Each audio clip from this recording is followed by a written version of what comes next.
ఓం నమ శివాయ శ్రీమాత్రే నమః. మిత్రులకి శ్రేభిలాషులకి అలాగే నన్ను ఇంతగా ఆదరిస్తున్న యూట్యూబ్ ప్రేక్షకులందరికీ కూడా పేరు పేరు ధన్యవాదాలు. మిత్రులారా, మీ అందరికీ పరాదేవత ఎల్లవెల్లా మీతో ఉండి మీ మనోవాంఛను నెరవేర్చాలని మనస్ఫూర్తిగా కోరుకుంటున్నాను. ఈరోజు మనం ఎవరి జాతకంలో అయినా సరే శని భగవానుడు దశ, అంతర్దశ, విదశ, సూక్ష్మదశ అలాగే ఏళ్ళు నాటి శని ప్రభావంతో బాధపడుతూ ఉంటే ఒక అత్యంత ప్రభావవంతమైన తేలికైన పరిహారం ఈ వీడియోలో చెప్తాను.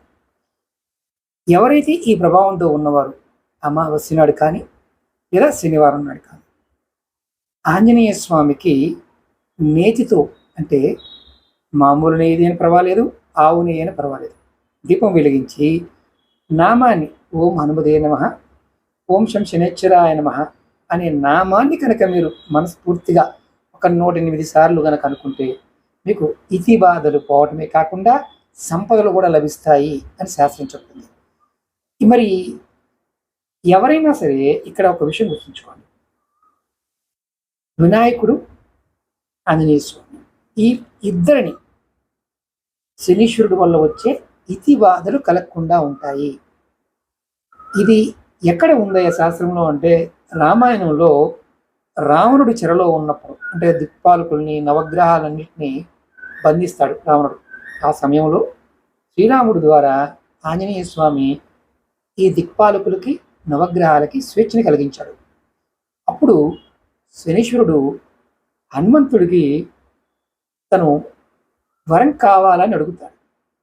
అప్పుడు స్వామివారు హనుమభక్తుడిని ఎవరైతే తేలికగా ఎంతో కారణం ఉంటే గాని బాధించను అని వరం ఇవ్వడం జరిగింది. అంటే ఎంతో ఇబ్బంది ఉన్న జాతకరిచ్చే వాళ్ళకి ఎటువంటి స్థితి ఉన్నప్పటికీ కూడా వాళ్ళని శని భగవానుడు నిన్ను ఆరాధించే వారికి నేను పొరపాటును కూడా ఎటువంటి ఇబ్బందిని కలగ చేయను, అంటే శని దోషమున్నా, ఏలునాటి శని ప్రభావం ఉన్నా ఖచ్చితంగా అమావాస్య శనివారం నాడు ఆంజనేయ స్వామికి దీపం పెట్టడం అనేది ఖచ్చితంగా చేయండి. ఇది శాస్త్రాల్లో ఉన్న ఒక అద్భుతమైన తేలికైన పరిహారం. ఇది ఆడవారు మగవారు చేయవచ్చు, నెలసరినప్పుడు చేయమాకండి. మనకు రేపు ఆషాఢ అమావాస్య వస్తుంది. ప్రతి అమావాస్యకి ఇలా చేస్తే మంచి ఫలితాలు పొందుతారు. అలాగే మీకు ఈ వీడియో నచ్చినట్లయితే లైక్ చేయండి, ఛానల్ని సబ్స్క్రైబ్ చేసుకోండి, పక్కనే ఉన్న గంట సింబల్ని యాక్టివేట్ చేసుకోండి, 10 మంది మిత్రులకి ఈ వీడియోని షేర్ చేయండి. అలాగే ఎవరికైనా జాతక పరిశీలన చేయించుకోవాలనుకునేవారు 9440593655 ఈ నెంబర్కి కాంటాక్ట్ చేసి అపాయింట్మెంట్ తీసుకోవచ్చు. ఓం నమః శివాయ శ్రీమాత్రే నమః.